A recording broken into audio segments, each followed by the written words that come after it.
From Garcia having the hunger of a young Mexican fighter to his star-studded training camp, let's look at everything Ryan has in his corner to help him overcome his toughest challenge yet. Garcia has been training with the best, and I do mean world championship caliber fighters like Canelo Alvarez and his trainer Eddie Reynoso. The Mexican stars have been seen in the gym together, and if you've been following Ryan's socials, then you know the increase in the power of his hooks is probably coming from Alvarez. The rising talent has become an online sensation with the frightening speed of his body shots. And ever since he started training with Canelo, his fan base exploded. And he's crossed 9 million followers on Instagram. But popularity doesn't win you fights, and that's not what Garcia is after. He's in that camp for the immaculate training that he gets. Reynoso has made several world champions with his meticulous training methods because he adapts the regimen to the fighter. For Garcia, that is translated into much better footwork and building on his already impressive speed. But that's not even the best thing he'll learn in that training camp. When you're surrounded by world-class talent, it rubs off on you and you train harder. Ryan's fitness and physique have clearly improved since his last outing, and proximity with world championships will show him the path he needs to take if he wants to make it to the top. It's a long journey though, and Garcia's next step on the ladder goes through an absolute killer. Gervonta Davis is a world champion knockout artist. His knockout ratio is 96%. To give you a better idea, out of the 25 victories he has on his record, 24 are knockouts. If that's not proof that he has what it takes to shut anybody's lights out with one punch, I don't know what is. But you don't become a 3-time world champion just because you punch really hard. You need to be a very versatile fighter. Gervonta has evolved considerably as he's gotten more fights under his belt. And this may be the one time that Garcia faces off against someone whose hands are as fast as his own. I'd actually argue Davis may even be the superior counter-striker because he has some of the best timing to his shots in the game. And to top it all off, he's very hard to hit. His footwork and his speed are coupled with an uncanny ability to cut angles and a solid foundation of constant head movement. His technique has generally been to make his opponents miss or hyperextend, and then catch them with a lightning-fast hook over the top. All of this makes Davis a major step up in competition for Garcia. There's guys who I believe that are faster than me, but I just got a lot of timing and focus in moments that people can't focus. Like when shots are coming at you, I'm able to zone in. Many fans believe it's actually too soon for Garcia to fight Tank. Seen his head, he was in front of me. He has the biggest head I think I've ever seen on a human. I'm gonna knock him out. I'm gonna hit him right in the temple. He's gonna get slept. It's not just about raw talent or hand speed.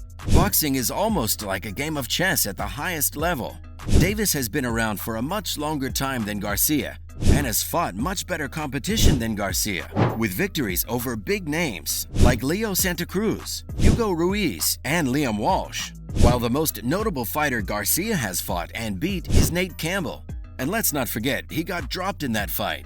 If that indicates a weak chin, then Ryan might be in trouble against a fighter that hits as hard as Davis. It's definitely a very interesting stylistic matchup.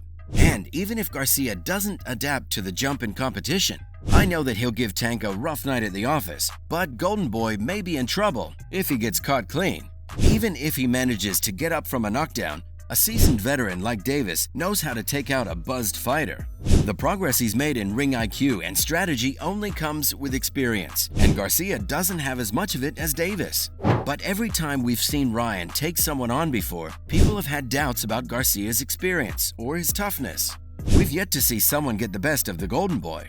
Let's not forget, Garcia is undefeated at 23-0. And the only reason he doesn't have wins over top names is because a lot of the leading names have been ducking him. Despite being less proven, it's widely accepted that not only is Garcia faster than Davis, but he also has the quickest hands in boxing today. Personally, I don't even think it's fair to say Garcia isn't a top-tier fighter. He's ranked as the 6th best active lightweight in the world and has held the WBC interim title in 2021. And while it may not be a professional world title, I think the dozen national championships he has in Mexico should count. Ryan is one of those naturally gifted fighters that stands out in their division. He's pretty tall for a lightweight, and he generates an extraordinary amount of power despite his frame, which plays well against Davis. Gervonta may have elite fight IQ and is going into the fight as the betting favorite, but Garcia could very well have been the favored fighter if he had more experience. The truth is, Gervonta is going into this fight with quite a few disadvantages. Most pressing is the gargantuan 6-inch height difference between the two boxers. That's a discrepancy that really matters in the small weight classes, and Davis has always been considered an undersized lightweight. The two have been on a collision course due to their records, and fans have been beyond excited to see the two square off. The greatest curiosity has been whether Davis can overcome the half-foot height and 3-inch reach disadvantage. His technical boxing is undoubtedly superior, but he's going to need one heck of a game plan to get on the inside. Both fighters have shown a tendency to get hit, so we're bound to see some fireworks. But Davis needs to figure out a way to get around the bigger man before he takes too much damage from the outside. Both possess very quick hands, but if Ryan can wobble Davis first, then he's going to have an easier time managing the distance across the fight. Maybe it's because Ryan has a larger fan base, but the polls online are tilting towards an upset. Garcia himself is supremely confident that he has this one in the bag. There were questions about Ryan's toughness when he took some time off to focus on his mental health. The one thing about mental health that people may not understand is anxiety and depression. They don't come at you in a way where it makes you scared to fight or stop you from your profession. It's more about inner demons you're facing that have nothing to do with the sport. When I took that break, it wasn't about the sport. It's about something I'm dealing with. But the quick work he made of both his opponent when he came back showed only improvements in his game. Fighters tend to burn themselves out when they bite off more than they can chew, and taking some time off helps the body recover. If you ask me, as long as Ryan has made some steps to improve his defense, then not only does he have what it takes to win the fight, we could see a spectacular finish that shakes the world of boxing to its core. And Ryan seems ready to shock everybody.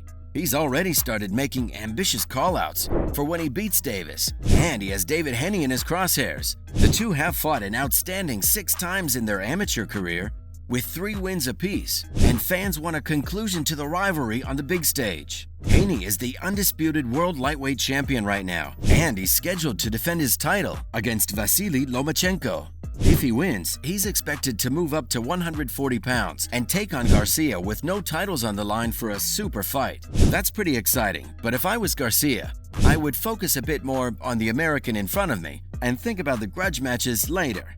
A huge fight, but I'm here to win. And I promise you, I got the heart, I got determination you've never seen before. You like to fight guys that don't hit hard, but guess what? I do hit hard. Watch, when I hit you with it, you're gonna be like, what? You're on the floor. What else? Sleep. What else? Good night. Well, folks, these are all the reasons Garcia has the edge over Davis, despite being the underdog.